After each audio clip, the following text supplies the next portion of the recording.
Learn the use of Edughi. Edughi means did not lead as a verb in sentences.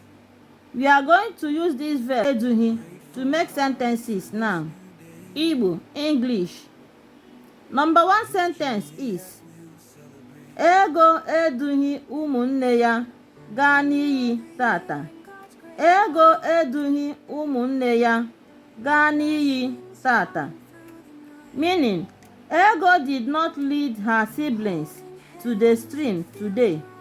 Ego did not lead her siblings to the stream today. O dughị ha gaa. O dughị ha gaa.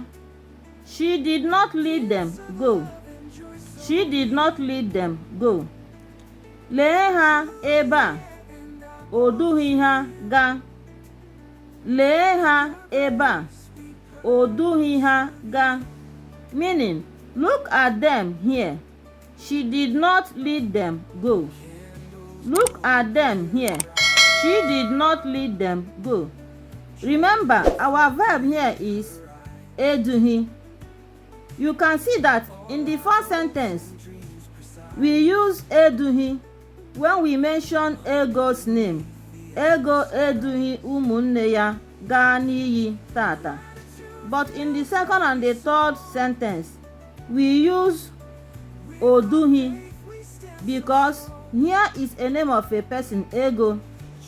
When we say Ego edughi ụmụnne ya gaa n'iyi tata, in the second sentence, we use pronoun instead of noun, Ego, a name of a person. We use pronoun nnọchiaha in Igbo, O. So we cannot say O edughi ha ga. O edughi ha ga, because here is a pronoun nnọchiaha, this O, and also a vowel. So you cannot use two vowel letters at the same place. This is a vowel letter. This is O, a vowel letter. Two of them cannot stay at the same place. So this one is consonant.